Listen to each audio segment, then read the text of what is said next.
Oke, bersama pengobatan kejut syaraf Ki Anom Prabowo, kita akan menterapi Nya Aji dari sakit stroke-nya yang sudah lumayan lama ya. Kita akan bantu Nya Aji dalam pengobatan ini kejut syaraf. Semoga apa yang menjadi niatnya keluarga, terutama dengan sakit Nya-nya ini, bisa membantu dalam pengobatannya itu sendiri. Dengan pengobatan rambut kejut syaraf bersama Ki Anom Prabowo, ikuti terus di channel kami. Tonton sampai habis.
Cobanya kakinya diangkatnya.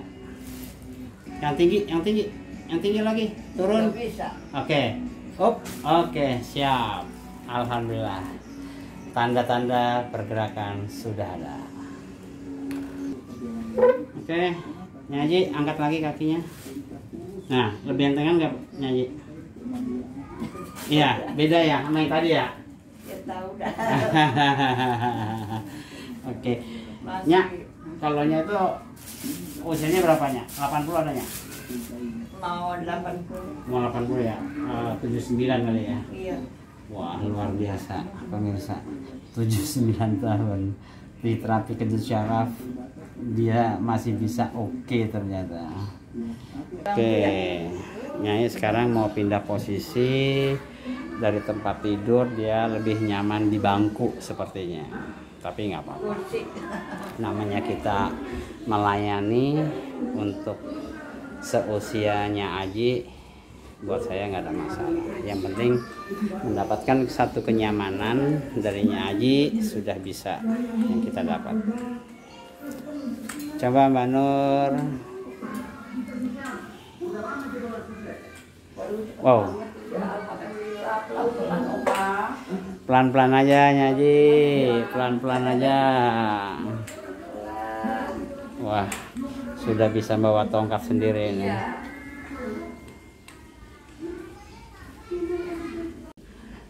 Tapi akan kita lanjutkan proses terapi ini, yaitu yang pertama adalah kaki ya, terutama untuk pergerakan sinya itu sendiri yang akan kita fungsikan kembali, yaitu fungsi elastis dan antara syaraf motorik syaraf kepala dengan sensor kaki, lututnya dan pangkal pahanya ini kita sinkronkan lagi, sehingga fungsi syarafnya antara syaraf motorik dan sensoriknya ini bisa bekerja sama dan bisa jalan kembali, walaupun hanya 90%, akan tetapi sudah dapat mempengaruhi dari kegiatannya itu sehari-hari, bisa berjalan tanpa harus susah-susah. Oke, ikuti terus.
Nek pergi dulu ya. Hah? Pergi dulu.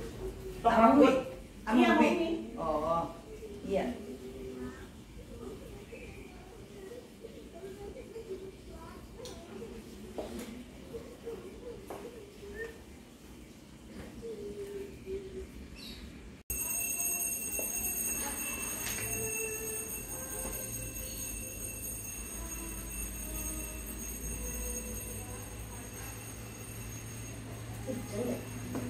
Masih. Anu. Itu.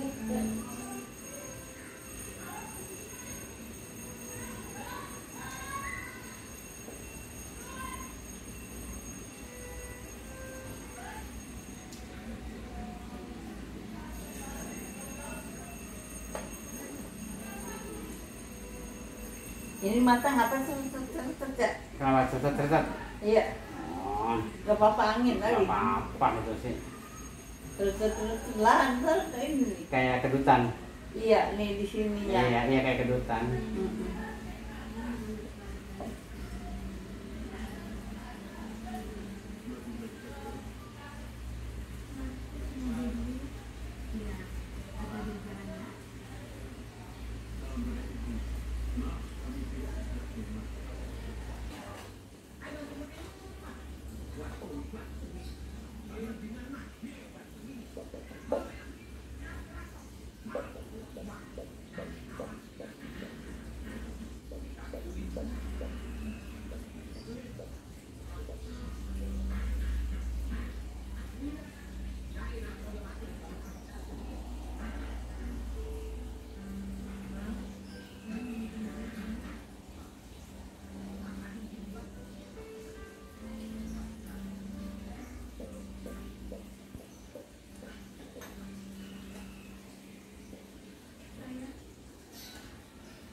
Tarik.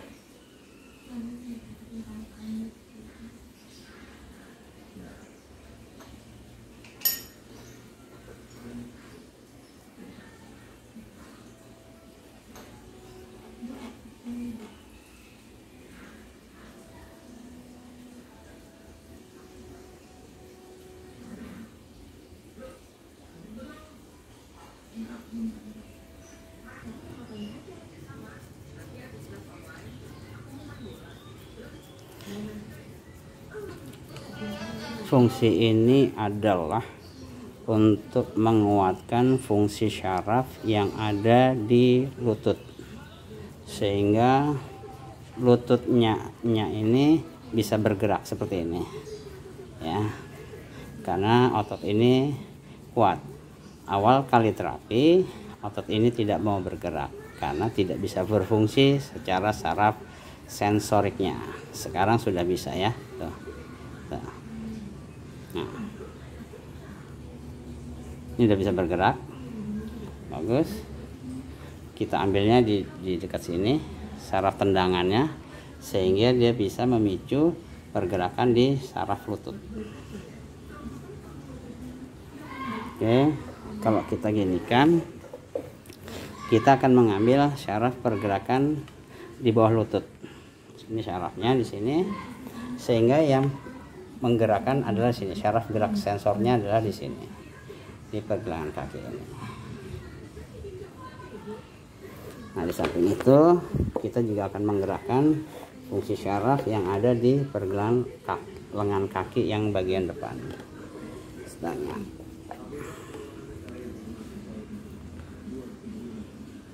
nah, di sini akan bergerak semua jari-jari, mulai jari jempol sampai jari kelingking, semua akan bergerak.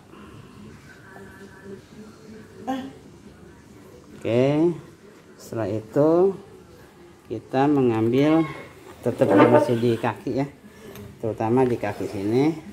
Nah, kita akan ambil fungsi syaraf ya, fungsi syaraf yang ada di bawah mata, yang ada di mata kaki bagian dalam, dan ini akan berfungsi untuk menyengkeram. Apabila Nyak sedang berjalan, fungsi telapak kaki ini akan mencengkeram fungsi dari telapak itu sendiri ke ubin ataupun ke tanah. Nah, ikutin dulu Nyak.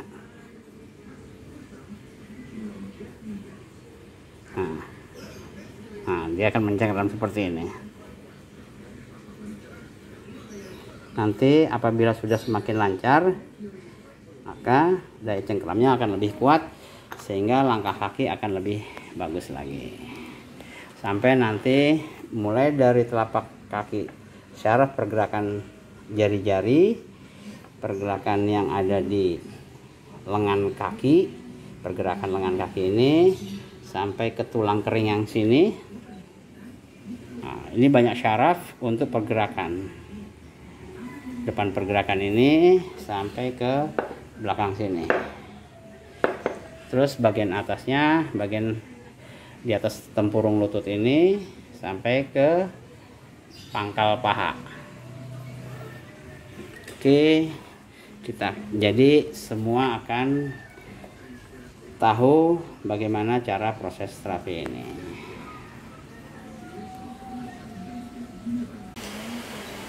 Sekarang kita akan proses terapi di bagian lengannya Nyak ya.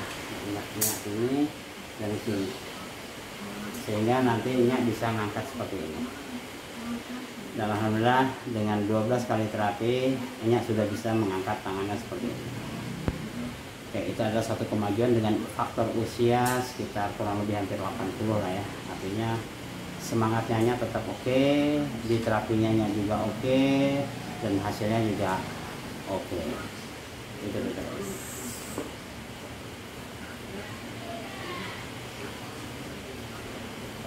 Mana gitu aja Nyak. Ini kakinya? Nggak apa-apa, gitu aja kakinya. Buruk.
Tangannya ini biar bisa ngangkat.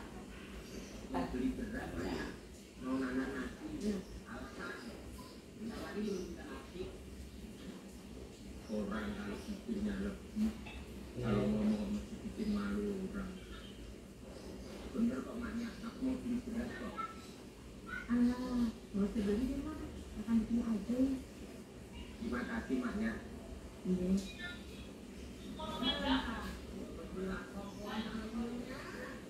Itu jadi pergerakan yang gigi dia lempeng.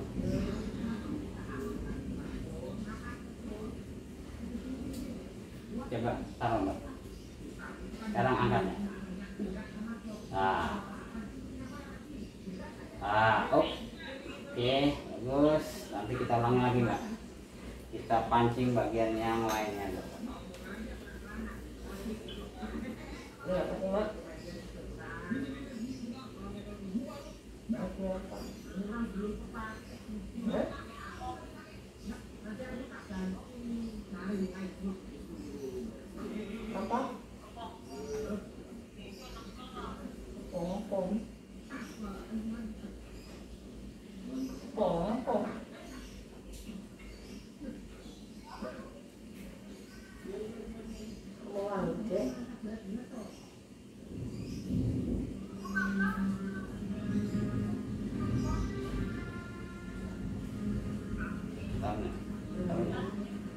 Sip, bagus.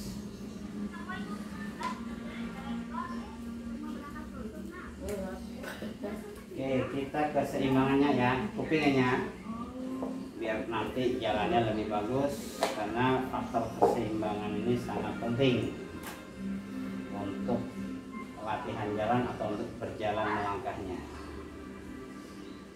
Jangan kagetnya, jangan kaget. Wah. Nah, segini kan enak ya. Dua. Ya segini-segini aja ya. Iya. Ya. Halo, pelan-pelan.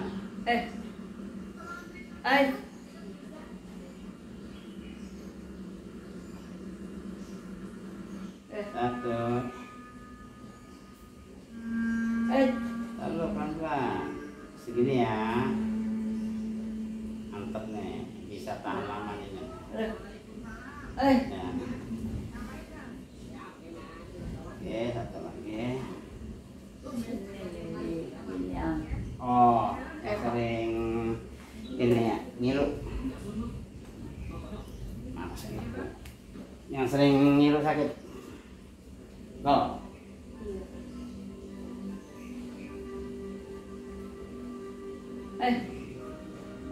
Pak Eti kalau diserap kemarin kok. Pak Eti tuh. Kamu nggak?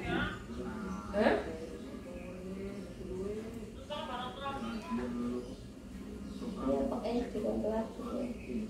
Nang kono mana pakai wetan.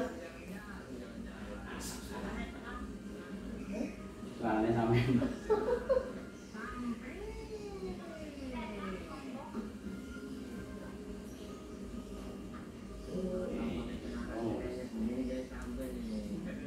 Tahan sedikitnya. Satu, dua.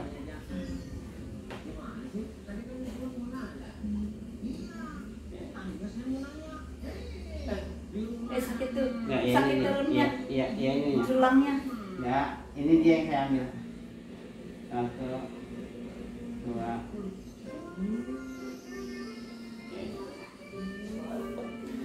Oke, kita ke telinganya sedikit lagi.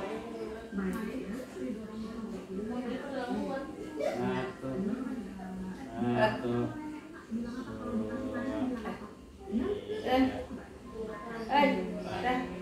oke, satu lagi. Satu, dua, tiga. Oke ya, sampai minggring-minggring. Oke, selesai sudah dalam pengobatan Gajah Syaraf untuk Nyaji dari apa yang menjadi keluhannya. Mudah-mudahan menjadi kesembuhan untuk Nyaji untuk kedepannya. Dengan 12 kali terapi, alhamdulillah Nyaji sekarang sudah bisa berjalan. Walaupun dengan tongkat dingan, usianya kurang lebih hampir 80 tahun. Dengan semangatnya Nyaji bisa kembali lagi berjalan. Tetap semangat untuk Nyaji. Oke, Mbak Nur agak lepas ya biasanya.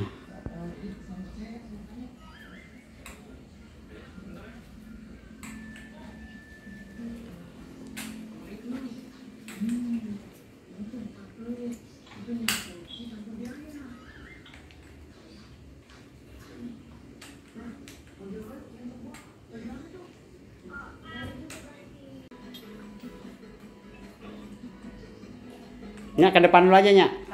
Ya. Tuh, tekapnya badannya nyak dan tongkatnya. Ya, pelan-pelan aja, Nyak.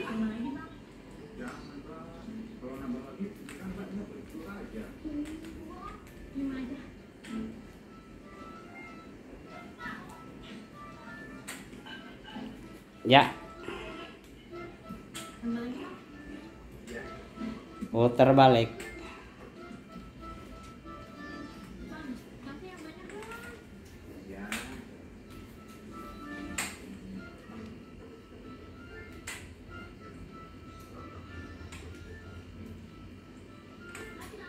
Ya, langsung mau ke kamar. Iya. Ya, oke. Mau Langsung. kerja dulu. Ya, istirahat dulunya, habis diterapikan agak capek. Iya. Iya. Tet.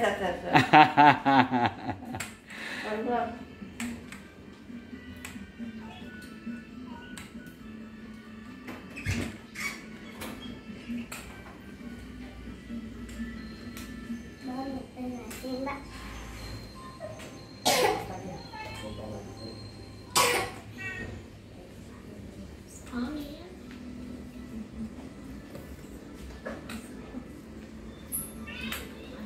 Itu anu aku sih.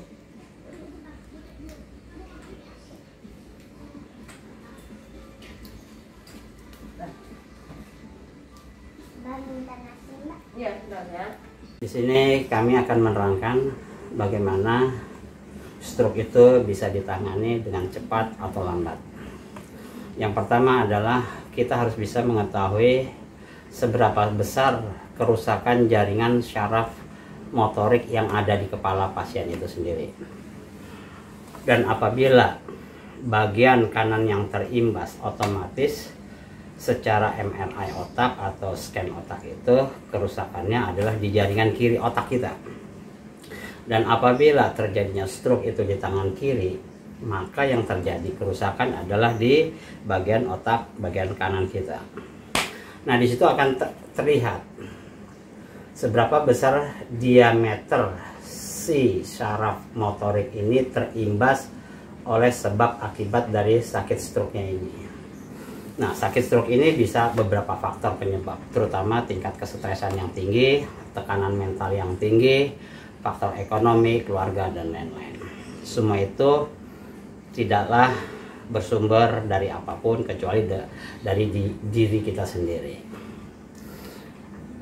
Makanya di sini kita hanya memperhatikan sekilas setiap yang terjadi sakit stroke. Pasti ada yang bercerita, oh di sana lebih cepat, oh di sini lebih lama. Itu tergantung dari kerusakan jaringan otak yang ada di syaraf motorik si pasien itu sendiri. Apabila kerusakan jaringan otak itu parah, ada beberapa titik di saat kita di MRI atau di scan di kepala, itu bisa menyebabkan sakit itu lebih parah atau lebih buruk. Artinya penanganannya pasti akan lebih lama sekali. Dan apabila di scan di kepala itu hanya ada beberapa titik atau satu titik, nah itu baru pengobatan ini akan lebih cepat diatasinya. Dan beberapa ketegangan terutama di ruas batang leher ya yang menuju ke otak, sebaiknya kita sebagai peterapi ini melakukan penyaluran oksigen ke otak biar suplai arus ke oksigen ke otak ini lebih cepat, sehingga pemulihan syaraf motorik yang ada di dalam dengan lukanya ini lebih cepat kering dan lebih cepat untuk diambil secara metabolisme anatomi tubuh, itu nanti akan menyerap itu sendiri.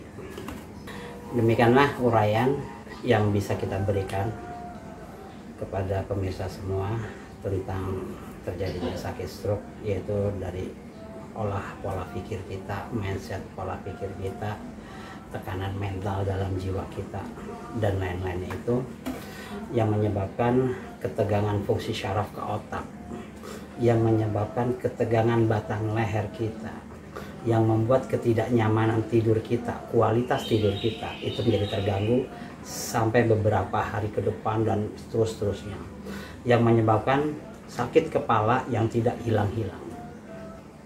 Dan apabila sakit kepala yang sudah hilang-hilang itu disertai dengan rasa ada seperti baal atau kaku, nah itu adalah tanda-tandanya, ciri-ciri utama di situ.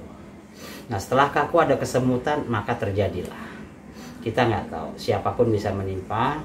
Makanya jaga pola pikir, jaga perasaan hati, jaga pandangan dan segala macam yang membuat tekanan mental kita lebih jauh untuk jangan sampai kita terjadi sakit yang dengan sakit stroke ini. Karena pembenahan atau perbaikan atau pengobatan ini cukup serius dan amat sangat sulit ya. untuk pengobatan stroke ini. Jadi saya berharap untuk pemirsa semuanya, semoga bisa menjaga tetap kesehatannya, cara berpikir, cara tekanan mentalnya juga, sehingga sehat itu nikmat, sehat itu indah.